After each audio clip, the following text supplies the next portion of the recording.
ಭಾರತ್ ಮಾತಾ ಕಿ ವಂದೇ ವಂದೇ. ಶಬ್ದನೇ ಬರ್ತಾ ಇಲ್ಲ ನಿಮ್ದು. ಸ್ವಾತಂತ್ರ್ಯ ವೀರ ಸಾವರ್ಕರ್ ಅವರಿಗೆ, ಸ್ವಾತಂತ್ರ್ಯ ವೀರ ಸಾವರ್ಕರ್ ಅವರಿಗೆ, ಸ್ವಾತಂತ್ರ್ಯ ವೀರ ಸಾವರ್ಕರ್ ಪ್ರತಿಷ್ಠಾನ ಜಮಖಂಡಿ ಸಂಘಟನೆಯ ಆಶ್ರಯದಲ್ಲಿ ಇವತ್ತು ಪುಣ್ಯಭೂಮಿ ಜಮಖಂಡಿಯಲ್ಲಿ ನಡೀತಾ ಇರತಕ್ಕಂಥ ಸಾವರ್ಕರ್ ಜಯಂತಿಯ ಈ ಕಾರ್ಯಕ್ರಮದಲ್ಲಿ ಇವತ್ತು 26ನೇ ತಾರೀಕು, 28ನೇ ತಾರೀಕು ಅವ್ರು ಹುಟ್ಟಿರ್ತಕ್ಕಂಥ ದಿನ. ಮೇ 28, 1883ರಲ್ಲಿ ಅವ್ರ ಜನನ ಆಯಿತು. ಆ ಸುಸಂದರ್ಭದಲ್ಲಿ ಸಾವರ್ಕರ್ ಅವರ ಕುರಿತು ಒಂದಷ್ಟು ಸಂಗತಿಗಳನ್ನ ನೆನಪು ಮಾಡ್ಕೊಳ್ಳೋದು, ಸಾವರ್ಕರ್ ಇವತ್ತು ಯಾಕೆ ಪ್ರಸ್ತುತ ಅನ್ನುವಂಥ ಸಂಗತಿಗಳನ್ನ ಮೆಲುಕು ಹಾಕುವುದು, ಸಾವರ್ಕರ್ ಅವರ ಜೀವನ ಭವಿಷ್ಯದ ಪೀಳಿಗೆಗಳಿಗೆ, ಸ್ವಾತಂತ್ರ್ಯ ಬಂದೋಗಿದೆ, ಯಾವುದಕ್ಕೋಸ್ಕರ ಅವರು ಪ್ರಾಣಾರ್ಪಣೆ ಮಾಡಿದ್ರು, ಹೋರಾಡಿದ್ರು, ಆ ಸ್ವಾತಂತ್ರ್ಯ ಬಂದೋಗಿದೆ, ಆದರೆ ಅವ್ರ ಜೀವನ ಭವಿಷ್ಯದ ಪೀಳಿಗೆಗಳಿಗೆ ಯಾವ ರೀತಿಯಲ್ಲಿ ಪ್ರಸ್ತುತ ಆದರ್ಶ ಅನ್ನೋದನ್ನ ನಾವು ಮೆಲುಕು ಹಾಕೊಳ್ಳೋದಕ್ಕೋಸ್ಕರ ಇವತ್ತು ನಾವೆಲ್ಲರೂ ಕೂಡ ಇವತ್ತಿನ ಲೋಟಿಗೆ ಬಂದಿದ್ದೀವಿ. ನಾನು ಜಮಖಂಡಿ ಪುಣ್ಯಭೂಮಿ ಅಂತ ಹೇಳಿದೆ. ಇವತ್ತಿನ ಸಂದರ್ಭದಲ್ಲೂ ಕೂಡ ಜಮಖಂಡಿ ಪುಣ್ಯಭೂಮಿ, ಇವತ್ತಿನ ಕಾರ್ಯಕ್ರಮದ ಸಂದರ್ಭದಲ್ಲೂ ಕೂಡ ಪುಣ್ಯಭೂಮಿ. ಅನೇಕ ಕಾರಣಗಳಿಗೆ ಜಮಖಂಡಿ ಪುಣ್ಯಭೂಮಿ. ಸಾವರ್ಕರ್ ಅವರ ಅಣ್ಣ ಬಾಬಾ ಅಂತ ಅವ್ರನ್ನ ಕರೀತಿದ್ರು. ಸಾವರ್ಕರ್ ಅವರ ತಮ್ಮ ನಾರಾಯಣ ಸಾವರ್ಕರ್ ಅವರು, ಸಾವರ್ಕರ್ ಅವರ ತಮ್ಮನ್ನ ಬಾಳ ಅಂತ ಕರೀತಿದ್ರು. ಮಹಾರಾಷ್ಟ್ರ ಈ ಕಡೆ ಭಾಗದ ಉತ್ತರ ಕರ್ನಾಟಕದ ಪದ್ಧತಿಯಲ್ಲಿ ಎಲ್ರಿಗೂ ಉಪನಾಮ ಇರ್ತಕ್ಕಂಥದ್ದು, ಅಡ್ಡ ಹೆಸರು ಇರ್ತಕ್ಕಂಥದ್ದು ತುಂಬಾ ಸಹಜ. ಹಾಗೆ ಸಾವರ್ಕರ್ ಅವ್ರ ಅಣ್ಣ ನಾರಾಯಣರಾವ್ ಸಾವರ್ಕರ್ ಅವ್ರನ್ನ ಬಾಬಾ ಅಂತ ಕರೀತಿದ್ರು, ಸಾವರ್ಕರ್ಗೆ ತಾತ್ಯ ಅಂತ ಕರೀತಿದ್ರು, ಸಾವರ್ಕರ್ ಅವ್ರ ತಮ್ಮ ಗಣೇಶ್ ಸಾವರ್ಕರ್ಗೆ ಬಾಳ ಅಂತ ಕರೀತಿದ್ರು. ಜಮಖಂಡಿ ಯಾಕೆ ಪುಣ್ಯಭೂಮಿ ಇವತ್ತಿನ ಕಾರ್ಯಕ್ರಮದ ಹಿನ್ನೆಲೆಯಲ್ಲಿ ಅಂತ ಹೇಳಿದ್ರೆ, ನನ್ನ ಕಾರ್ಯಕರ್ತರು ತಿಳಿಸಿದ ಮಾಹಿತಿ ಪ್ರಕಾರ, ನನಗೆ ಗೊತ್ತಿರಲಿಲ್ಲ, ನಾನು ಅವ್ರಿಗೆ ಧನ್ಯವಾದ ತಿಳಿಸ್ತೀನಿ ಒಂದ್ಸಲಿ. ನನ್ನ ಕಾರ್ಯಕರ್ತರು ಕೊಟ್ಟಿರ್ತಕ್ಕಂಥ ಮಾಹಿತಿ ಪ್ರಕಾರ ಜಮಖಂಡಿ ಆ ಇಬ್ರು ಅಣ್ಣ ತಮ್ಮಂದ್ರು ಅಂದ್ರೆ ಬಾಬಾ ಮತ್ತು ಬಾಳ ಒಂದು ವಿಷಮ ಸನ್ನಿವೇಶದಲ್ಲಿ ಅವ್ರು 3 ತಿಂಗಳ ಕಾಲ ಜಮಖಂಡಿಯಲ್ಲಿ ಉಳ್ಕೊಂಡಿದ್ರು ಅಂತಾನೆ. ಹಾಗೆ ಸಾವರ್ಕರ್ ಅವರು ಕೂಡ 15 ದಿನ ಜಮಖಂಡಿಯಲ್ಲಿ ಉಳ್ಕೊಂಡಿದ್ರು. ಆ ತರ 3 ಜನ ಅಣ್ಣ ತಮ್ಮಂದ್ರು, ಬಾಬಾ, ತಾತ್ಯ ಮತ್ತು ಬಾಳ, ಯಾರು ತಮ್ಮ ಜೀವನವನ್ನ ಸ್ವಾತಂತ್ರ್ಯ ಲಕ್ಷ್ಮಿಯ ಆರಾಧನೆಗೆ, ಸ್ವಾತಂತ್ರ್ಯ ಲಕ್ಷ್ಮಿಯ ಪ್ರಾಪ್ತಿಗೆ ಸವಿಸಿದ್ರು, ಇಡೀ ಮನೆತನ ಇದಕ್ಕೋಸ್ಕರ ತನ್ನ ಸಮರ್ಪಣೆಯನ್ನ ಮಾಡಿಕೊಳ್ತೋ ಬಹುದೀರ್ಘ ಕಾಲ. ಆ ತರದ ಸ್ವಾತಂತ್ರ್ಯ ವೀರ ಸಾವರ್ಕರ್ ಅವರ ಕುರಿತು ಸಂಸ್ಮರಣೆಗೋಸ್ಕರ, ಅವರ ಜಯಂತಿಯ ಸಂದರ್ಭದ ಸಂಸ್ಮರಣೆಗೆ ನಾವೆಲ್ಲರೂ ಕೂಡ ಸೇರಿದ್ದೀವಿ. 1883 ಮೇ 28ನೇ ತಾರೀಕಿನಿಂದ ಹಿಡಿದು 1966 ಫೆಬ್ರವರಿ 26ನೇ ತಾರೀಕಿನ ಮಧ್ಯದಲ್ಲಿ ಸಾವರ್ಕರ್ ಅನ್ನುವಂಥ ಒಂದು ದೈದೀಪ್ಯಮಾನವಾಗಿರ್ತಕ್ಕಂಥ ನಕ್ಷತ್ರ ಈ ದೇಶದ ಸ್ವಾತಂತ್ರ್ಯ ರಾಜಕೀಯ ಆಡಳಿತ ರಂಗದಲ್ಲಿ ಆಗಿ ಹೋಯಿತು ಅನ್ನೋದು ನಮ್ಮಲ್ಲಿ ತುಂಬಾ ಜನರಿಗೆ ಎಲ್ಲಿ ಓದಿ ಗೊತ್ತಾಗಬೇಕಾಗಿತ್ತು ಅಲ್ಲಿ ಓದಿ ಗೊತ್ತಾಗಲೇ ಇಲ್ಲ ಶಾಲೆಯಲ್ಲಿ. ಯಾರೋ ಸಂಘದ ಕಾರ್ಯಕರ್ತರು, ವಿದ್ಯಾರ್ಥಿ ಪರಿಷತ್ತಿನ ಕಾರ್ಯಕರ್ತರು, ಭಾರತೀಯ ಜನತಾ ಪಕ್ಷದ ಕಾರ್ಯಕರ್ತರು, ವಿಶ್ವ ಹಿಂದೂ ಪರಿಷತ್ತಿನ ಕಾರ್ಯಕರ್ತರು ಅವರು ಸಂಘ ಸ್ಥಾನದಲ್ಲಿ ಶಾಖೆಯಲ್ಲಿ ಕತೆ ಕೇಳ್ತಾ ಸಾವರ್ಕರ್ ಅವ್ರ ಬಗ್ಗೆ ತಿಳ್ಕೊಳ್ತಾ ಬಂದು ಇವತ್ತು ವಕೀಲ್ ಸಾಹೇಬರು ವೇದಿಕೆ ಮೇಲೆ ಇದ್ದಾರೆ, ಅಧ್ಯಕ್ಷ ಸ್ಥಾನವನ್ನು ವಹಿಸಿದ್ದಾರೆ. ಹಾಗೆ ಪೂಜ್ಯ ವೇದಾಂತಾಚಾರ್ಯ ಶ್ರೀ ಕೃಷ್ಣಾನಂದ ಅವಧೂತರು ಕೂಡ ವೇದಿಕೆಯಲ್ಲಿ ಇದ್ದಾರೆ, ಆಶೀರ್ವಚನ ನೀಡಿದ್ದಾರೆ. ಅವರಿಬ್ರು ಸಾವರ್ಕರ್ ಅವರ ವ್ಯಕ್ತಿತ್ವದ ಅನೇಕ ಮಜಲುಗಳನ್ನ ಸಾಧಾರಣವಾಗಿ ನಮ್ಮ ಎದುರಿಗಿಟ್ಟಿದ್ದಾರೆ. ನಾನು ಅದ್ಯಾವುದನ್ನು ಪ್ರಶ್ನೆ ಮಾಡಕ್ಕೆ ಅಂತ ಹೋಗ್ಲಿಲ್ಲ ಅಂತ.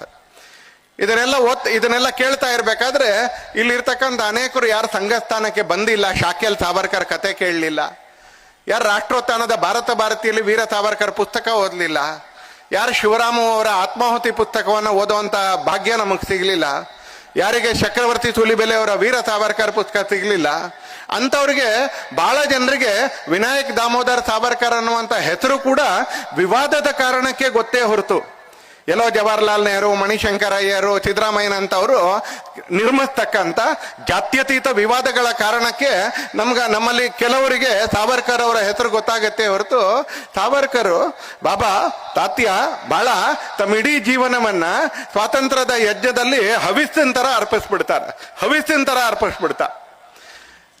ಅತ್ತಿಗೆ ಯೇಸುವಾಹಿನಿ ಯಶೋದಾಬಾಯಿ ತಮ್ಮ ಬಾಳ ಬ್ರಿಟಿಷ್ ಪೊಲೀಸರಿಂದ ಅರೆಸ್ಟ್ ಆದಾಗ, ದಸ್ತಗಿರಿ ಆದಾಗ ಸಾವರ್ಕರ್ ಜೈಲಲ್ಲಿ ಇರ್ತಾರೆ, ಸ್ಥಾನಬದ್ಧತೆಯಲ್ಲಿ ಇರ್ತಾರೆ, ಹೌಸ್ ಅರೆಸ್ಟ್ ನಲ್ಲಿ ಇರ್ತಾರೆ. ಯೇಸುವಾಹಿನಿ ಸಾವರ್ಕರ್ ಅವ್ರಿಗೆ ಒಂದು ಪತ್ರ ಬರೀತಾಳೆ, ಬಾಬಾ ಜೈಲಲ್ಲಿದ್ದಾರೆ, ನೀವು ಸ್ಥಾನಬದ್ಧತೆಯಲ್ಲಿದ್ದೀರಿ. ಇವತ್ತು ತಮ್ಮ ಬಾಳ ಕೂಡ ಅರೆಸ್ಟ್ ಆಗಿದ್ದಾರೆ. ನನಗ್ ಗತಿ ಯಾರು ಅಂತ ಹೇಳಿದಾಗ ಸಾವರ್ಕರ ಯೇಸುವೈನಿಗೆ ದುಃಖದಲ್ಲಿದ್ದಾಳ ಆ ತಾಯಿ. ಆದ್ರೆ ಆ ತಾಯಿಗೆ ಯಾವ ತರ ಕ್ಷಾತ್ರ ತೇಜದಿಂದ ಉತ್ತರ ಕೊಡ್ತಾರೆ ಅಂತ ನೀವೇ ನೋಡಿ ಒಂದ್ಸಲಿ. ಮೈ ನವಿರೇಳುತ್ತೆ ನಮ್ಗೆ.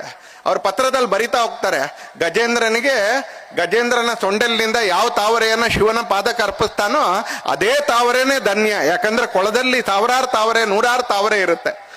ಆದ್ರೆ ಯಾವುದೋ ಒಂದು ತಾವರೆಯನ್ನ ಗಜೇಂದ್ರ ತನ್ನ ಸೊಂಡಲ್ನಿಂದ ತೆಗೆದು ಶಿವನ್ ಪಾದಕ್ಕೆ ಅರ್ಪಿಸ್ತಾನೆ, ಅಂತ ತಾವರೆಯೇ ಧನ್ಯ ಅಂತ ಎಲ್ಲ ಹೇಳ್ತಾರೆ.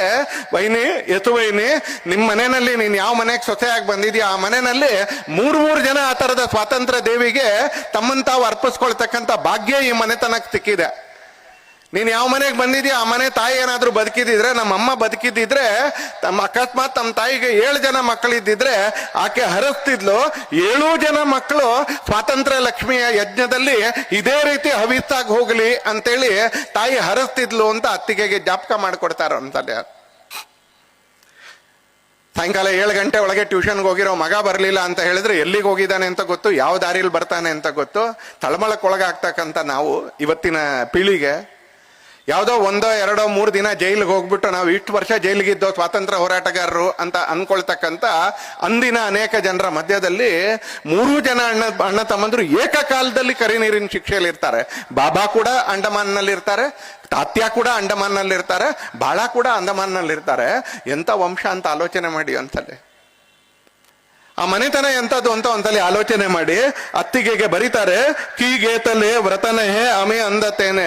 ನಾವು ಕಣ್ಣು ಮುಚ್ಕೊಂಡು ಏನೋ ಇಲ್ಲಿ ತುಮುಕ್ಬಿಟ್ಟಿದೀವಿ ಅಂತಲ್ಲ.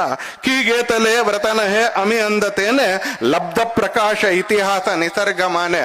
ಅತ್ಯಂತ ಪ್ರಕಾಶಮಾನವಾಗಿರ್ತಕ್ಕಂಥ ಸಮಯದಲ್ಲಿ ಆ ಬೆಳಕಿನಲ್ಲಿ ನಾವು ಈ ಯಜ್ಞಕ್ಕೋಸ್ಕರ ನಮ್ಮನ್ನ ನಾವು ಆಹುತಿ ಮಾಡ್ಕೊಂಡಿದೀವಿ. ಯಾರೋ ಕರೆ ಕೊಟ್ರು ಜೈ ಅಂತ ಹೇಳಿದೀವಿ, ಯಾರೋ ಹೇಳಿದ್ರು ಆಂದೋಲ್ ಧುಮುಕ್ಬಿಟ್ಟು, ಅದಾದ್ಮೇಲೆ ನನ್ನ ಕರ್ಮ ಯಾಕಪ್ಪ ಅವ್ರು ಹೇಳಿದ್ದನ್ನು ಕೇಳಿದೆ. ಆ ಪರಿತಪಿಸುವಿಕೆ ಇರಲಿಲ್ಲ ಸಾವರ್ಕರ್ ಮನೆತನದಲ್ಲಿ. ಅವ್ರು ಹೇಳ್ತಾರೆ, ಕೀಗೇತಲೆ ವ್ರತನಹೇ ಅಮಿಹೆ ಅಂದತೇನೆ ಲಬ್ಧ ಪ್ರಕಾಶ ಇತಿಹಾಸ ನಿಸರ್ಗ ಮಾನೆ.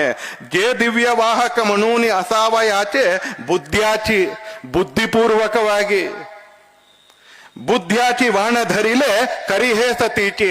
ಯಾರೋ ಹೇಳಿದ್ ಕೇಳ್ಕೊಂಡು ಧುಮುಕಿಲ್ಲ ನಾವು, ಯಾವುದೋ ಆವೇಶಕ್ಕೊಳಗಾಗಿ ನಾವು ಧುಮುಕಲಿಲ್ಲ, ಯಾವುದೋ ಪ್ರಶಸ್ತಿ ಸಿಗುತ್ತೆ ಅಂತ ಧುಮುಕಲಿಲ್ಲ. ಆಮೇಲೆ ಸ್ವಾತಂತ್ರ್ಯ ಬಂದ್ಮೇಲೆ MLA ಆಗ್ಬೋದು, MP ಆಗ್ಬೋದು, ಅಧಿಕಾರಸ್ಥರಾಗ್ಬೋದು ಅನ್ನೋ ಕಾರಣಕ್ಕೆ ಧುಮುಕಲಿಲ್ಲ. ಬುದ್ಧಿಪೂರ್ವಕವಾಗಿ ಅತ್ಯಂತ ಪ್ರಕಾಶಮಾನವಾಗಿರ್ತಕ್ಕಂಥ ಬೆಳಕಿನಲ್ಲಿ ನಾವು 3 ಜನ ಅಣ್ಣ ತಮ್ಮಂದ್ರೆ ಈ ಸ್ವಾತಂತ್ರ್ಯ ಲಕ್ಷ್ಮಿಗೆ ನಮ್ಮನ್ನು ನಾವು ಆವಾಹನೆ ಮಾಡಿಕೊಂಡು ಅರ್ಪಿಸ್ಕೊಳ್ತಾ ಇದ್ದೀವಿ ಅಂತ ಯೇಸುವಹಿನಿಗೆ ತಾತ್ಯ ವಿನಾಯಕ್ ದಾಮೋದರ್ ಸಾವರ್ಕರ್ ಅವ್ರ ಪತ್ರ ಬರೀತಾರೆ. ಈ ತರದ ವ್ಯಕ್ತಿತ್ವ ಸ್ಮರಣೆ ಇವತ್ತು ನಾವು ಮಾಡ್ತಾ ಇದ್ದೀವಿ. ಅಂತ ವ್ಯಕ್ತಿತ್ವ ಒಂದು 15 ದಿನ ತನ್ನ ಪಾದಗಳನ್ನ ಜಮಖಂಡಿಯಲ್ಲಿ ಮೂಡಿಸಿದ್ರು ಅನ್ನುವಂಥ ಕಾರಣಕ್ಕೂ ಕೂಡ ಅನೇಕ ಕಾರಣಗಳ ಜೊತೆಗೆ ಜಮಖಂಡಿ ಒಂದು ಪುಣ್ಯ ಭೂಮಿ ಅಂತ ನಾನು ಅನ್ಕೊಳ್ತೀನಿ ಅಂತ. ಅನೇಕ ಕಾರಣಗಳಿಗೆ ಜಮಖಂಡಿ ಪುಣ್ಯ ಭೂಮಿ. ಅದರಲ್ಲಿ ಒಂದು ಬಾಬಾ ಮತ್ತು ಬಾಳ ಇಲ್ಲೊಂದು 3 ತಿಂಗಳು ಇದ್ರು, ತಾತ್ಯ ಕೂಡ ಒಂದು 15 ದಿವಸ ಇಲ್ಲಿ ಬಂದಿದ್ರು. ಆ ಕಾರಣಕ್ಕೂ ಇದು ಪುಣ್ಯ ಭೂಮಿ. ಬಂಧುಗಳೇ, ಈ ದೇಶಕ್ಕೆ ಸ್ವಾತಂತ್ರ್ಯ ಅನೇಕ ಕಾರಣಗಳಿಗೆ ಸಿಕ್ತು. ನಮಗೆ ಇತಿಹಾಸ ಏನನ್ನು ಕಲ್ಸುತ್ತೆ? ಸತ್ಯಾಗ್ರಹದ ಕಾರಣಕ್ಕೆ ಮಾತ್ರ ಸಿಕ್ತು ಅಂತ. ಆ ಮಾತ್ರ ಅನ್ನೋದನ್ನ ಮಾತ್ರ ತೆಗೆದಾಕ್ಲಿಕ್ಕೆ ನಾನು ಬಯಸ್ತೀನಿ. ಒಂದ್ಸಲಿ ಸತ್ಯಾಗ್ರಹದ ಕಾರಣಕ್ಕೂ ಸಿಕ್ತು, ಗಾಂಧೀಜಿ ಉಪ್ಪಿನ ಸತ್ಯಾಗ್ರಹ ಮಾಡಿದ್ದಕ್ಕೂ ಸಿಕ್ತು, ಗಾಂಧೀಜಿ ದುಂಡು ಮೇಜಿನ ಪರಿಷತ್ತಿಗೆ ಹೋಗಿದ್ದಕ್ಕೂ ಸಿಕ್ತು. ಹೀಗೆ ಅನೇಕ ಕಾರಣಗಳಿಗೆ ಈ ಎಲ್ಲ ಕಾರಣಗಳು ಹೌದು. ಆದ್ರೆ ನಮ್ಮ ದೇಶದ ಪಠ್ಯಪುಸ್ತಕಗಳನ್ನ ಸ್ವಾತಂತ್ರ್ಯ ಬಂದ ನಂತರ ಕಮ್ಯುನಿಸ್ಟರ ಪ್ರಭಾವಕ್ಕೊಳಗಾಗಿ, ಜೊತೆಗೆ ಸ್ವಂತದ್ದೇ ಅಭದ್ರತೆಯಿಂದ ಕೂಡಿದ್ದಂತ ಜವಾಹರ್ಲಾಲ್ ನೇತೃತ್ವದ ಕಾಂಗ್ರೆಸ್ ಇವೆಲ್ಲದರ ಜೊತೆಗೆ ಇನ್ನೂ ಒಂದಷ್ಟು ಸಂಗತಿಗಳಿತ್ತಲ್ಲ, ಅದನ್ನ ತೆಗೆದೇ ಹಾಕ್ಬಿಟ್ರು. ಇಲ್ಲಿ ಕುತ್ಕೊಂಡಿರೋರು ನಾನು ಮತ್ತು ನೀವು ಇವತ್ತು ನಾವೇನು ಓದ್ತಾ ಇದ್ದೀವಿ, ನಾನು ಇವತ್ತೇನು ಕೇಳ್ತಾ ಇದ್ದೀವಿ, ಪೂಜ್ಯ ಅವಧೂತರು ಹೇಳಿರ್ತಕ್ಕಂಥ ಮಾತನ್ನ, ಪೂಜ್ಯ ವಕೀಲ್ ಸಾಹೇಬರು ಹೇಳಿರ್ತಕ್ಕಂಥ ಮಾತನ್ನ, ಅಥವಾ ಕಾರ್ಯಕ್ರಮದ ನಿರೂಪಣೆ ಮಾಡಿದ ಹೇಳಿರ್ತಕ್ಕಂಥ ಅವ್ರ ಮಾತುಗಳನ್ನ ನಾವು ಇಲ್ಲಿರ್ತಕ್ಕಂಥವ್ರು ಯಾರು ಕೂಡ ವಯಸ್ಕರು ನಮ್ಮ ಪಠ್ಯ ಪುಸ್ತಕಗಳಲ್ಲಿ ಓದಲಿಲ್ಲ.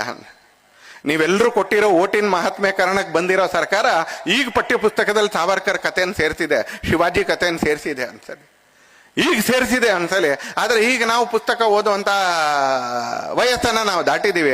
ನಾವು ಇಲ್ಲಿ ಕುತ್ಕೊಂಡಿರ್ತಕ್ಕಂಥವ್ರು ಯಾರು ಕೂಡ ಯಾಕೆ ಅಂತ ಕೇಳಿದ್ರೆ, ಸ್ವಾತಂತ್ರ್ಯದ ನಂತರ ಏನು ಅಧಿಕಾರಕ್ಕೆ ಬಂದ್ರು ಆ ಕಾಂಗ್ರೆಸ್ನವ್ರಿಗಿದ್ದಂತ ಒಂದು ಬಹುದೊಡ್ಡದಾಗಿರ್ತಕ್ಕಂಥ ಅಭದ್ರತೆ. ಹಾಗೆ ಅವ್ರು ಯಾರ ಹೆಗಲ ಮೇಲೆ ಕೈ ಇಟ್ರು ಅಂತ ಕೇಳಿದ್ರೆ, ಅವ್ರು ರಾಷ್ಟ್ರೀಯವಾದಿಗಳ ಹೆಗಲ ಮೇಲೆ ಕೈ ಇಡ್ಲಿಲ್ಲ. ಅಥವಾ ನಿಷ್ಠುರವಾದಿಗಳ ಹೆಗಲ ಮೇಲೂ ಕೂಡ ಕೈ ಇಡ್ಲಿಲ್ಲ ಅವರು, ಸತ್ಯ ಹೇಳೋರ ಹೆಗಲ ಮೇಲೂ ಕೂಡ ಕೈ ಇಡ್ಲಿಲ್ಲ. ಅವ್ರು ಕಮ್ಯುನಿಸ್ಟರ್ ಹೆಗಲ ಮೇಲೆ ಕೈ ಇಟ್ರು ಅನ್ಸತ್ತೆ. ಅವ್ರು ಕಮ್ಯುನಿಸ್ಟರ್ ಹೆಗಲ ಮೇಲೆ ಕೈ ಇಟ್ರು. ಆ ಕಮ್ಯುನಿಸ್ಟರ್ಗೆ ಆಧಾರ ಆಗಿದ್ದು ಅಬ್ದುಲ್ ಕಲಾಂ ಆ ಸಂದರ್ಭದಲ್ಲಿ ಶಿಕ್ಷಣ ಮಂತ್ರಿಗಳಾಗಿದ್ದಂಥವ್ರು. ಹಾಗೆ ಅವರು ಇತಿಹಾಸವನ್ನ ನಿಧಾನಕ್ಕೆ ನಾವು ಗ್ರಾಫಿಕ್ ಎಡಿಟಿಂಗ್ ಮಾಡಬೇಕಾದ್ರೆ ಹತ್ರ ತರ್ತೀವಲ್ಲ, ಕೆಲವೊಂದು ಡಿಲೀಟ್ ಮಾಡ್ತಾ ಹೋಗ್ತೀವ ಅಂತಾರೆ. ಡಿಲೀಟ್ ಮಾಡ್ತಾ ಅದನ್ನ ಹತ್ರ ಹೇಗೆ ತರ್ತೀವೋ ಹಾಗೆ ಸ್ವಾತಂತ್ರ್ಯ ಹೋರಾಟವನ್ನು ಕೂಡ ನನಗೂ ನಿಮಗೂ ಇಲ್ಲಿ ಕೂತ್ಕೊಂಡಿರ್ತಕ್ಕಂಥ ಎಲ್ರಿಗೂ, ಅಕಸ್ಮಾತ್ ಯಾರಾದ್ರೂ ಮಕ್ಕಳಿದ್ರೆ ಅವ್ರನ್ನ ಬಿಟ್ಟು, ಅಕಸ್ಮಾತ್ ಯಾರಾದ್ರೂ 10ನೇ ಕ್ಲಾಸಿನ ಒಳಗಿರ್ತಕ್ಕಂಥ ಮಕ್ಕಳಿದ್ರೆ ಅವ್ರನ್ನ ಬಿಟ್ಟು ಉಳಿದವರೆಲ್ಲರಿಗೂ ಕೂಡ ಒಂದು ಸಣ್ಣ ಕಿಂಡಿಯಲ್ಲಿನ ಸ್ವಾತಂತ್ರ್ಯ ಹೋರಾಟವನ್ನ ನಮ್ಗೆ ಹೇಳ್ಕೊಟ್ರು. ಅವು ಸತ್ಯ, ಅದು ಸತ್ಯ ಅಂತ ಹೇಳಲಿಲ್ಲ.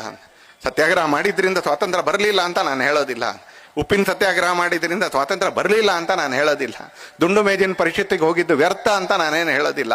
ಆದ್ರೆ ಅದರಿಂದ ಮಾತ್ರ ಸ್ವಾತಂತ್ರ್ಯ ಬಂತು ಅಂತ ಹೇಳಿದ್ರೆ ನೇತಾಜಿ ಸುಭಾಷ್ ಚಂದ್ರ ಬೋಸ್ ಏನ್ ಸ್ವಾಮಿ, ಭಗತ್ ಸಿಂಗ್ ಏನ್ ಸ್ವಾಮಿ, ಚಂದ್ರಶೇಖರ್ ಆಜಾದ್ ಏನ್ ಸ್ವಾಮಿ, ರಾಜಗುರು ಏನ್ ಸ್ವಾಮಿ, ಚಾಪೇಕರ್ ಸಹೋದರರೇನು, ಅನಂತ್ ಕಾನೇರ ಏನು, ವಾಸುದೇವ್ ಬಲವಂತ್ ಪಡಕೆ ಏನು, ವೀರ ಸಾವರ್ಕರ್ ಏನು, ಇವರೆಲ್ಲ ಏನಾಗಾದ್ರೆ ಇವರೆಲ್ಲ ಗಂಜಿ ತಿನ್ಕೊಂಡು ಕೂತಿದ್ರ ಆ ಕಾಲದಲ್ಲಿ? ಹಾಗಾದ್ರೆ ಚಂದ್ರಶೇಖರ್ ಆಜಾದ್ ತನ್ನ ಜೀವನದ ಕಡೆಯ ದಿನ ಬ್ರಿಟಿಷ್ ಪೊಲೀಸರು ತನ್ನನ್ನು ಸುತ್ತುವರೆದಿರ್ಬೇಕಾದ್ರೆ ಪ್ರಯಾಗ್ರಾಜಲ್ಲಿ, ಇವತ್ತಿನ ಪ್ರಯಾಗ್ರಾಜ್ದಲ್ಲಿ ಇರ್ತಕ್ಕಂಥ ಆಲ್ಫ್ರೆಡ್ ಪಾರ್ಕ್ ನಲ್ಲಿ ತನ್ನ ಹಣೆಗೆ ತನ್ನದೇ ಆಗಿರ್ತಕ್ಕಂಥ ಬಂದೂಕು ಬುಮ್ತುಲ್ ಬುಖಾರ ಅಂತಕ್ಕಂಥ ಬಂದೂಕಿನಿಂದ ಉಳಿದಿದ್ದಂತ ಕಡೇ ಗುಂಡು ಅದನ್ನ ತನ್ನ ಹಣೆಗೆ ಹೊರತ್ಕೊಂಡು ಆತ ಪ್ರಾಣಾರ್ಪಣೆ ಮಾಡ್ತಾನೆ. ಯಾಕಂದ್ರೆ ಬಾಲ್ಯದಲ್ಲಿ ಕಾಶಿಲ್ ಪ್ರತಿಜ್ಞೆ ಮಾಡಿದ್ದ, ಬಾಲ್ಯದಲ್ಲಿ ಕಾಶಿಲ್ ಪ್ರತಿಜ್ಞೆ ಮಾಡಿದ್ದ, ಈ ಬ್ರಿಟಿಷರಿಗೆ ನಾನು ಇನ್ನೊಂದ್ಸಲಿ ಜೀವಂತವಾಗಿ ಸಿಗೋದಿಲ್ಲ ಅಂತ.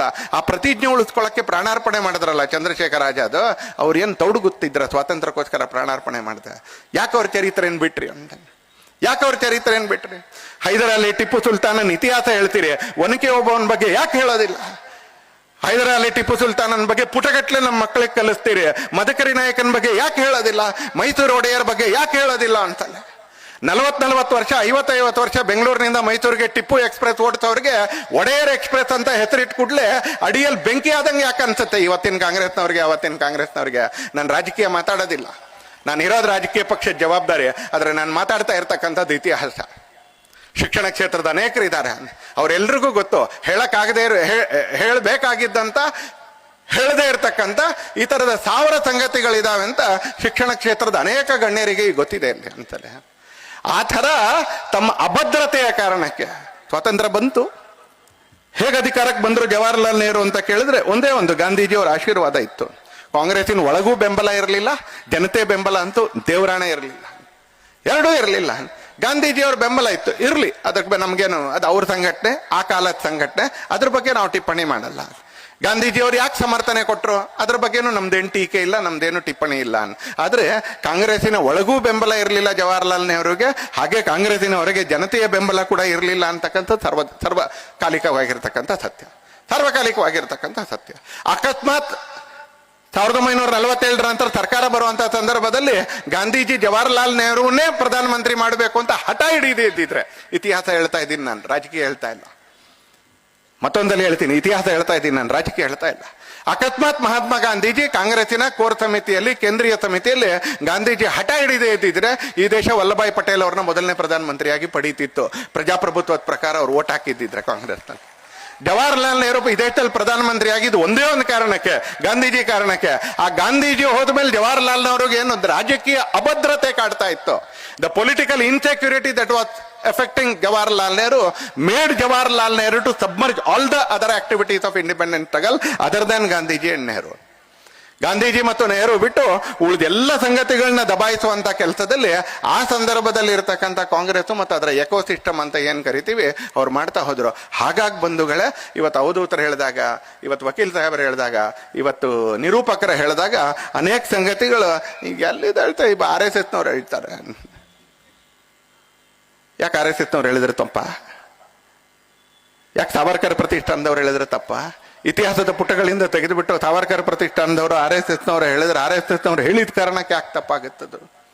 ಹೇಳಿದ ಕಾರಣಕ್ಕೆ ಯಾಕೆ ತಪ್ಪಾಗತ್ತೆ ಅಂತ ಸಾವರ್ಕರ್ ನಮ್ಮ ಮಧ್ಯದಲ್ಲಿ ಸ್ವಾತಂತ್ರ್ಯದ ಇತಿಹಾಸದಲ್ಲಿ ತನ್ನದೇ ಆಗಿರ್ತಕ್ಕಂಥ ಚಾಪ್ ಹೊತ್ತಿ, ತನ್ನದೇ ಆಗಿರ್ತಕ್ಕಂಥ ಚಾಪ್ ಹೊತ್ತಿ 1966ರಲ್ಲಿ ಅಸ್ತಂಗತರಾದರು, ನಿಧನರಾದ್ರು ಅಂತಲ್ಲ, ನಿಧನರಾದ್ರು. ಏನ್ ಸಾವರ್ಕರ್ ಅಂತ ಕೇಳೋದಕ್ಕಿಂತ ಏನಲ್ಲ ಸಾವರ್ಕರ್ ಅಂತ ಕೇಳಿದ್ರೆ ಏನಕ್ಕೂ ಉತ್ತರ ಸಿಗೋದಿಲ್ಲ ನಮಗೆ, ಯಾವುದಕ್ಕೂ ಉತ್ತರ ಸಿಗೋದಿಲ್ಲ. ವೇದಿಕೆ ಮೇಲೆ ಕೂತ್ರೆ, ವೇದಿಕೆ ಮೇಲೆ ನಿಂತ್ಕೊಂಡ್ರೆ ಗಂಟೆಗಟ್ಟಲೆ ಎದುರುಗಡೆ ಇರ್ತಕ್ಕಂಥವ್ರನ್ನ ತರ್ಕಬದ್ಧವಾಗಿ ಮಂತ್ರಮುಗ್ಧ ಮಾಡ್ತಾ ಇದ್ದಂಥ ಒಂದು ಅಪ್ರತಿಮವಾಗಿರ್ತಕ್ಕಂಥ ವಾಗ್ಮಿ. ದೊಡ್ಡ ದೊಡ್ಡ ಶಬ್ದ, ಅಲಂಕಾರಿಕವಾಗಿರ್ತಕ್ಕಂಥ ಶಬ್ದ, ಒಡಕ್ ಮಾತುಗಳನ್ನ ಹೇಳಿ ಜನರನ್ನ ಅಥವಾ ಅನೈತಿಕವಾಗಿರ್ತಕ್ಕಂಥ ಹಾಸ್ಯದ ಮಾತುಗಳನ್ನ ಹೇಳಿ ಜನರನ್ನ ಸೆರೆ ಹಿಡಿಯುವಂಥ ಅನೇಕ ಭಾಷಣಕಾರರಿದ್ದಾರೆ. ನಾನೇನು ಹೇಳೋದಿಲ್ಲ ಸಾವರ್ಕರ್ ಬಿಟ್ರೆ ಇನ್ಯಾರ ಭಾಷಣನೂ ಗಂಟೆಗಟ್ಟಲೆ ನೀವು ಕೇಳೋದಿಲ್ಲ ಅಂತ. ಆದರೆ ತರ್ಕಬದ್ಧವಾಗಿರ್ತಕ್ಕಂಥ ಹಿಂದುತ್ವ ಮತ್ತು ರಾಷ್ಟ್ರೀಯತೆಗೆ ಸಂಬಂಧಪಟ್ಟಿರ್ತಕ್ಕಂಥ ಸ್ವಾತಂತ್ರ್ಯದ ಮಾತುಗಳ ಜೊತೆ ಗಂಟೆಗಟ್ಟಲೆ ಯುವಕರನ್ನ ಹಿಡಿದಿಡ್ತಾ ಇದ್ದಂಥ ಒಬ್ಬ ಶ್ರೇಷ್ಠವಾಗಿರ್ತಕ್ಕಂಥ ವಾಗ್ಮಿ ಸಾವರ್ಕರ್. ಸಾವರ್ಕರ್ ಒಬ್ಬ ಅತ್ಯಂತ ಶ್ರೇಷ್ಠವಾಗಿರ್ತಕ್ಕಂಥ ಲೇಖಕ. ಕಾರ್ಯಕ್ರಮದ ಆರಂಭದಲ್ಲಿ ಏನು ಪ್ರಾರ್ಥನೆ ಹೇಳಿದ್ರು, ಜಯೋಸ್ತುತೆ ಜಯೋಸ್ತುತೆ ಶ್ರೀ ಜಗನ್ಮಂಗಲೆ, ಈ ತರದ ಅನೇಕ ಸಂಗತಿಗಳನ್ನ ಅವ್ರು ಹುಟ್ಟು ಹಾಕಿದ್ರು, ಅನೇಕ ಪುಸ್ತಕಗಳನ್ನ. ಅತ್ಯಂತ ಶ್ರೇಷ್ಠವಾಗಿರ್ತಕ್ಕಂಥ ಸಾಹಿತಿ. ಯಾವ ವಿಷಯಗಳು ನಮ್ಮ ಮನಪಟ್ಟಲದಿಂದ ಹೊರಗಡೆ ಹೊರಟೋಗಿದ್ವೋ ಆ ಥರ ಇತಿಹಾಸದ ಅನೇಕ ಸಂಗತಿಗಳನ್ನ ಹಿಂದೂ ಪದಶಾಹಿ, ಶಿವಾಜಿ ಮಹಾರಾಜರ ನಂತರದ ಶಿವಾಜಿ ಮಹಾರಾಜರ ನಂತರ ಮರಾಠ ಸಾಮ್ರಾಜ್ಯನೇ ಇರಲಿಲ್ಲ ಅಂತ ಹೇಳ್ತಿದ್ರು. ಹಿಂದೂ ಪದಶಾಹಿಯಲ್ಲಿ ಶಿವಾಜಿ ಮಹಾರಾಜರ ನಂತರ ಕೂಡ ಹೇಗೆ ಶಿವಾಜಿ ಮಹಾರಾಜರ ಪ್ರಭಾವದ ಕಾರಣಕ್ಕೆ, ಅವ್ರ ಸಾಮರ್ಥ್ಯದ ಕಾರಣಕ್ಕೆ, ಅವ್ರು ಬಿಟ್ಟು ಹೋಗಿದ್ದಂಥ ಲಿಗೆಸಿ ಪರಂಪರೆಯ ಕಾರಣಕ್ಕೆ ಹೇಗೆ ಹಿಂದೂ ಸಾಮ್ರಾಜ್ಯ ಮುಂದುವರಿತು, ಹಿಂದೂ ಪದಶಾಹಿ ಪುಸ್ತಕ ಬರೆದ್ರು. ಹಿಂದುತ್ವ ಅಂತಕ್ಕಂಥ ಪುಸ್ತಕ ಬರೀತಾರೆ.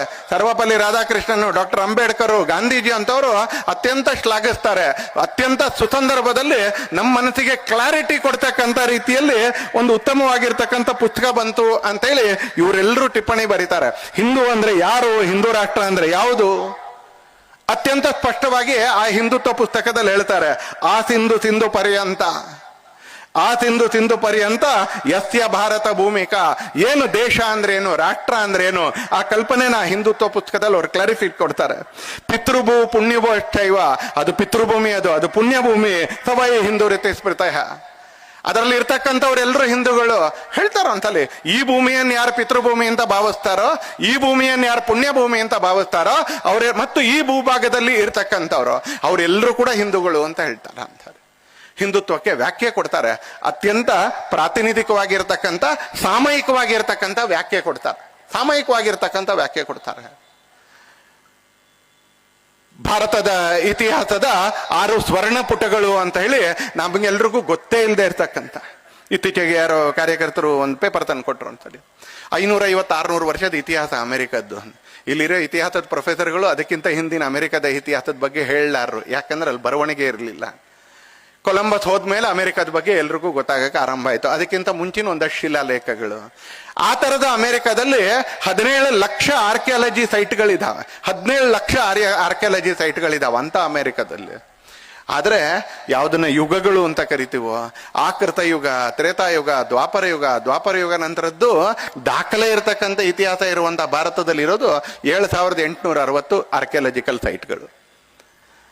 ಆ 7800 ಆರ್ಕಿಯಾಲಜಿಕಲ್ ಸೈಟ್ಗಳಲ್ಲಿ 7860 ಆರ್ಕಿಯಾಲಜಿಕಲ್ ಸೈಟ್ಗಳಲ್ಲಿ ಅರ್ಧಕ್ಕಿಂತ ಜಾಸ್ತಿ ಮೊಘಲರಿಗೆ ಸಂಬಂಧಪಟ್ಟಿದ್ದು. ನೀವು ದಿಲ್ಲಿಲಿ ಬಂದ್ಬಿಟ್ರಂತೂ ಈ ಸರ್ಕಲ್ ನಲ್ಲಿ ಅವನ್ ಕಳೆಬರ, ಈ ಸರ್ಕಲ್ ಅಲ್ಲಿ ಅವನ ಹೆಂಡತಿ ಕಳೆಬರ, ಇವನ್ ಸರ್ಕಲ್ ಅಲ್ಲಿ ಅವನ ಮಕ್ಕಳ ಮಜಾರುಗಳು, ಇದೇ ನಮಗ್ ಸಿಗುತ್ತೆ. ಈ ತರದ 1800ರಲ್ಲಿ ಈ ತರದ 3500 ಅಂತಾರೆ. ಈ ತರದ 3500. ಸಾವರ್ಕರ್ ಇಲ್ಲ, ಇಂಥ ಶ್ರೇಷ್ಠವಾಗಿರ್ತಕ್ಕಂಥ ಭಾರತದಲ್ಲಿ ಸಮುದ್ರಗುಪ್ತ ಆಗೋಗಿದ್ದಾನೆ, ವಿಕ್ರಮಾದಿತ್ಯ ಆಗೋಗಿದ್ದಾನೆ, ಪುಲಿಕೇಶಿ ಆಗೋಗಿದ್ದಾನೆ, ಶಾಲಿವಾಹನ ಆಗೋಗಿದ್ದಾನೆ. ದೊಡ್ಡ ದೊಡ್ಡ ಇತಿಹಾಸ. ಆ ತರದ 6 ಸ್ವರ್ಣ ಪುಟಗಳು ಭಾರತ ಇತಿಹಾಸದ್ದು ಪುಸ್ತಕ ಬರೀತಾರೆ ಸಾವರ್ಕರ್. ಇತಿಹಾಸ ನಮ್ಗೆ ಹೇಳ್ಕೊಡ್ತಾರೆ. ನಾವು ಇಂಥ ಶ್ರೇಷ್ಠವಾಗಿರ್ತಕ್ಕಂಥ ನಾಗರಿಕೆ ಮತ್ತು ಜನಾಂಗಕ್ಕೆ ಸೇರಿರ್ತಕ್ಕಂಥವ್ರು ಅಂತ ಹೇಳ್ಕೊಡ್ತಾರೆ ನಮ್ಗೆ ಅಂತದೆ. 1852 ಪ್ರಥಮ ಸ್ವಾತಂತ್ರ್ಯ ಸಂಗ್ರಾಮ ಶಬ್ದ ಕಾಯಿನ್ ಮಾಡಿದ್ದೇ ಸಾವರ್ಕರ್, ನೆನ್ಪಿಟ್ಕೊಳ್ಳಿ ಅನ್ಸದೆ. ಇಲ್ಲಿರೋರು ನೀವೆಲ್ಲರೂ ಇಲ್ಲಿ ನನ್ನನ್ನು ಸೇರಿಸಿ ಅಂತಲೇ ಸಮಾಜದ ಪುಸ್ತಕದಲ್ಲಿ ಸಿಪಾಯಿ ದಂಗೆ ಅಂತಲೇ ಓದಿರೋದು. ನಾನು ಸಿಪಾಯಿ ದಂಗೆ ಅಂತ ಬರೆದು ಬಿಟ್ಟೆ ಮಾರ್ಕ್ ತಗೊಂಡಿರೋದು. 10ನೇ ಕ್ಲಾಸಲ್ಲಿ ಈಗಲೂ ನೆನಪಿದೆ ನನಗೆ. ಸಿಪಾಯಿ ದಂಗೆ ಬಗ್ಗೆ ಪ್ರಶ್ನೆ ಇತ್ತು, ನಾನು ಸಿಪಾಯಿ ದಂಗೆ ಅಂತ ಬರೆದು ಬಿಟ್ಟು ಮಾರ್ಕ್ ತಗೊಂಡಿದ್ದೀನಿ ಅಂತಾನೆ. ಶಾಕೆಲ್ ಸ್ವಾತಂತ್ರ್ಯ ಸಂಗ್ರಾಮ ಅಂತ ಪ್ರಥಮ ಸ್ವಾತಂತ್ರ್ಯ ಫಸ್ಟ್ ವಾರ್ ಆಫ್ ಇಂಡಿಪೆಂಡೆನ್ಸ್ ಅಂತ ಕಳಿಸ್ತಿದ್ರು, ಆದ್ರೆ ಬರೆಯಕ್ಕಾಗಲ್ಲ, ಯಾಕಂದ್ರೆ ಅದನ್ನ ಬರೆದ್ರೆ ಮಾರ್ಕ್ ಹೋಗುತ್ತೆ. ಹಾಗಾಗಿ ನಾನು ಸಿಪಾಯಿ ದಂಗೆ ಅಂತ ಬರೆದಿರೋದು. ಮೊಟ್ಟ ಮೊದಲನೇ ಬಾರಿಗೆ 1857ರಲ್ಲಿ ತಾತ್ಯಾ ಟೋಪಿ, ಮಂಗಲ್ ಪಾಂಡೆ, ಬಹದ್ದೂರ್ ಶಾ, ನಾನಾ ಸಾಹೇಬ, ಝಾನ್ಸಿ ರಾಣಿ ಲಕ್ಷ್ಮೀಬಾಯಿ ಇವರೆಲ್ಲರೂ ಮಾಡಿರ್ತಕ್ಕಂಥ ಸಂಗ್ರಾಮವನ್ನ ಇಡೀ ದೇಶದ ಅರ್ಧಕ್ಕಿಂತ ಹೆಚ್ಚು ಭಾಗದಲ್ಲಿ ಬ್ರಿಟಿಷರನ್ನ ತರಗುಟ್ಟಿಸೋದ್ರಲ್ಲಿ ಯಾರು ಯಶಸ್ವಿ ಆದ್ರೋ ಆ ಸ್ವಾತಂತ್ರ್ಯ ಸಂಗ್ರಾಮವನ್ನ 1857ರ ಪ್ರಥಮ ಸ್ವಾತಂತ್ರ್ಯ ಸಂಗ್ರಾಮ ಅಂತ ಶಬ್ದವನ್ನ ಕಾಯಿನ್ ಮಾಡಿದ್ದೆ ಸಾವರ್ಕರ್. ಅಲ್ಲಿವರೆಗೆ ಸಿಪಾಯ್ ಮ್ಯೂಟಿನಿ, ಇಂಗ್ಲಿಷ್ ಮೀಡಿಯಂ ಸ್ಕೂಲ್ನಲ್ಲಾದರೆ ಸೆಪಾಯ್ ಮ್ಯೂಟಿನಿ, ಕನ್ನಡ ಮೀಡಿಯಂ ಸ್ಕೂಲ್ನಲ್ಲಾದರೆ ಸಿಪಾಯಿ ದಂಗೆ ಅಂತಲೇ ನಾನು ನೀವು ಓದ್ಕೊಂಡು ಬಂದಿರೋದು. ನಾನು ಹೇಳ್ತೀನಿ ಈಗಲೂ ಕೂಡ, ನಾನು ಅದನ್ನು ಬರದೇ ಮಾರ್ಕ್ ತಗೊಂಡಿರೋದು 3 ಮಾರ್ಕಿನ ಪ್ರಶ್ನೆಗೆ. ಅದನ್ನು ಬರದೇ ಮಾರ್ಕ್ ತಗೊಂಡಿದ್ರು. ಮೊಟ್ಟ ಮೊದಲನೇ ಬಾರಿಗೆ 1857ರ ಪ್ರಥಮ ಸ್ವಾತಂತ್ರ್ಯ ಸಂಗ್ರಾಮ ಅಂತಕ್ಕಂಥ ಪದವನ್ನು ಹುಟ್ಟಾಕ್ತಾರೆ.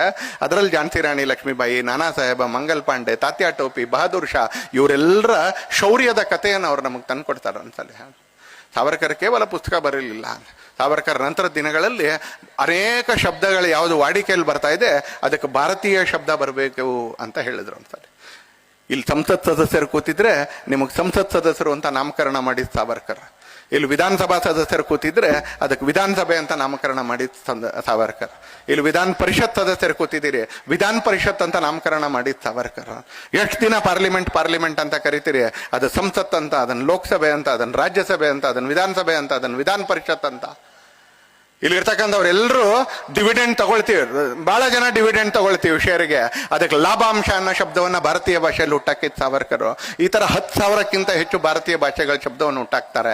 ಯಾಕಂದ್ರೆ ದಾಸ್ಯದಿಂದ ಹೊರಗೆ ಬರಬೇಕು ಅಂತ ಹೇಳಿದ್ರೆ ತುಂಬಾ ಸಂಗತಿಗಳನ್ನ ಬಿಡಬೇಕು ಅಂತಾನೆ, ತುಂಬಾ ಸಂಗತಿಗಳನ್ನ ಬಿಡಬೇಕು. 36-37 ವರ್ಷದಿಂದ ಸಂಘದ ಪ್ರಚಾರಕನಾಗಿ ಮನೆಗಳಿಗೆ ಊಟಕ್ಕೆ ಹೋಗುವಂತ ಕಾರ್ಯ ಪದ್ಧತಿಯಲ್ಲಿ ಬೆಳ್ಕೊಂಡು ಬಂದಿರತಕ್ಕಂಥವ್ರು ನಾನು. ಆ ಮನೆಗಳಲ್ಲಿ ಎಷ್ಟರ ಮಟ್ಟಿಗೆ ದಾಸ್ಯತೆ ನಿಧಾನಕ್ಕೆ ಕೊಲೊನೈಸೇಷನ್ ಇವತ್ತು ಕೂಡ ಒಳಗೆ ಹೋಗ್ತಾ ಇದೆ ಅಂತ ಕೇಳಿದ್ರೆ, ಮೊದಲನೇ 15-20 ವರ್ಷದಲ್ಲಿ ಕೇಳದೇ ಇರೋ ಅನೇಕ ಶಬ್ದಗಳು ಇವತ್ತು ಅಡುಗೆ ಮನೆಗೂ ಬಂದ್ಬಿಟ್ಟಿದೆ ಅಂತಲ್ಲ. ಉದಾಹರಣೆಗೆ ಇವತ್ತು ಅನೇಕ ಮನೆಗಳಲ್ಲಿ ಏನಾದ್ರೂ ಬಡಿಸ್ಬೇಕಾದ್ರೆ, ಅನ್ನಕ್ಕೆ ಏನಾದ್ರೂ ಒಗ್ಗರಣೆ ಹಾಕಿದ್ರೆ, ಯಾವ್ದಾದ್ರೂ ಒಂಥರದ ಒಗ್ಗರಣೆ ಹಾಕಿದ್ರೆ, ಅದು ಬಿಸಿಬೇಳೆ ಭಾತ್ ಆಗ್ಲಿ, ರೈಸ್ ಭಾತ್ ಆಗ್ಲಿ, ಪಲಾವ್ ಆಗ್ಲಿ, ಪುಳಿಯೋಗೆ ಆಗ್ಲಿ, ಇವತ್ತು ರೈಸ್ ಬೇಕಾ ಅಂತ ಕೇಳ್ತಾರೆ. ಕಲರ್ಡ್ ರೈಸ್ ಬೇಕಾ ಅಂತ ಕೇಳ್ತಾರೆ, ಯೆಲ್ಲೋ ರೈಸ್ ಬೇಕಾ ಅಂತ ಕೇಳ್ತಾರೆ. ಯಾಕೆಂದ್ರೆ ಇಂಗ್ಲಿಷ್ ಒಳಗಡೆ ಹೋಗ್ಕೊಳ್ಳುತ್ತೆ ತಲೆಗೆ. ಚಿತ್ರಾನ್ನ ಅನ್ನೋ ಶಬ್ದ, ಪುಳಿಯೋಗರೆ ಅನ್ನೋ ಶಬ್ದ ಅತ್ಯಂತ ಸುಸಂಸ್ಕೃತವಾಗಿ ಸುಸಂಬದ್ಧವಾಗಿ ನಮ್ಮ ದೇಶಗಳಲ್ಲಿ ಇದೆ. ಆದ್ರೆ ಅದೆಲ್ಲವೂ ಹೋಗಿ ಗುಲಾಮ ಮಾನಸಿಕತೆಯಲ್ಲಿ ನಮ್ಗೆ ಇಂಗ್ಲಿಷ್ ಶಬ್ದಗಳ ಅಪ್ಯಾಯಮಾನ ಆಗುತ್ತೆ. ನೋಡ್ತೀವಿ ನಾವು ಒಂದ್ಸಲಿ ಮಮ್ಮಿಯಿಂದ ಹಿಡಿದು, ಡ್ಯಾಡಿಯಿಂದ ಹಿಡಿದು, ಆಂಟಿಯಿಂದ ಹಿಡಿದು ನಾವೆಲ್ಲರೂ ಅದಕ್ಕೆ ದಾಸರಾಗಿರ್ತಕ್ಕಂಥವ್ರೆ. ನಾನು ನೀವೆಲ್ಲರೂ ಅಂತ ನಾನೇನು ಹೇಳಕ್ ಹೋಗೋದಿಲ್ಲ ಅಂತಲೇ, ನಾವೆಲ್ಲರೂ ಇದಕ್ಕೆ ದಾಸರಾಗಿರ್ತಕ್ಕಂಥವ್ರೆ. ಆ ಕಾಲದಲ್ಲಿ 100 ವರ್ಷಕ್ಕಿಂತ 80 ವರ್ಷಕ್ಕಿಂತ ಸಾವರ್ಕರ್ ಯೋಚನೆ ಮಾಡ್ತಾರೆ, ಜನರನ್ನ ಬರೀ ಸ್ವಾತಂತ್ರ್ಯ ಕೊಟ್ರೆ ಮಾತ್ರ ಸಾರೋದಿಲ್ಲ, ಇವ್ರ ರಕ್ತದಲ್ಲಿ, DNA-ಯಲ್ಲಿ, ಇವ್ರ ಸ್ವಭಾವದಲ್ಲಿ, ಇವ್ರ ಚರ್ಯೆಯಲ್ಲಿ, ಇವ್ರ ಪದ್ಧತಿಯಲ್ಲಿ, ಇವ್ರ ಮಾತಿನಲ್ಲಿ ಗುಲಾಮಿ ಮಾನಸಿಕತೆ ಹೊಕ್ಕೊಂಡಿದೆ. ಅದನ್ನ ತೆಗಿಬೇಕು ಅಂತಾದ್ರೆ ಶಬ್ದಗಳನ್ನೂ ತೆಗಿಬೇಕು ಅಂತ ಹೇಳಿ ಶಬ್ದಗಳು, ಭಾರತೀಯ ಭಾಷೆ ಶಬ್ದಗಳನ್ನ ಕೊಡ್ತಾರೆ. ಅದನ್ನ ತಿರಸ್ಕಾರ ಮಾಡಿ ಅಂತ ಹೇಳಲಿಲ್ಲ, ಭಾರತೀಯ ಭಾಷೆ ಶಬ್ದವನ್ನು ಕೊಡ್ತಾರೆ ಅಂತಾನೆ. ಈ ದೇಶದಲ್ಲಿ ತಿಲಕರು ಹೇಗೆ ಸ್ವಾತಂತ್ರ್ಯ ನನ್ನ ಜನ್ಮ ಸಿದ್ಧ ಹಕ್ಕು ಅಂತ ಹೇಳಿದ್ರು, ಸ್ವಾತಂತ್ರ್ಯ ಭಾರತದ ಎಲ್ಲ ಜನರ ಆ ಜನ್ಮ ಸಿದ್ಧ ಹಕ್ಕು ಅಂತ ಮೊದಲು ಸಾರಿ ಇರ್ತಕ್ಕಂಥವ್ರು ಸಾವರ್ಕರ್. ಸಾವರ್ಕರ್ 10 ಕ್ರಾಂತಿಕಾರಿಗಳಿಗೆ ಪ್ರೇರಣೆ ಕೊಟ್ಟು ಕ್ರಾಂತಿಕಾರಿ ಚಟುವಟಿಕೆಗಳಿಗೆ ಅವ್ರನ್ನ ತೊಡಗಿಸ್ತಾರೆ. ಅನಂತ್ ಕಾನ್ಹೇರೆ, ಚಾಪೇಕರ್ ಸಹೋದರರು, ಮದನ್ ಲಾಲ್ ಧಿಂಗ್ರಾ, BVS ಅಯ್ಯರು, ಮೇಡಮ್ ಕಾಮ, ಈ ತರದ 100 ಸ್ವಾತಂತ್ರ್ಯ ಹೋರಾಟದ ರತ್ನಗಳನ್ನ ಸೃಷ್ಟಿ ಮಾಡ್ತಾರೆ ಸಾವರ್ಕರ್. ಮದನ್ ಲಾಲ್ ಧಿಂಗ್ರಾನ್ ಕತೆ ಕೇಳಿದ್ರೆ ನಿಮಗೂ ಕೂಡ ಕಣ್ಣಲ್ಲಿ ನೀರು ಬರುತ್ತೆ.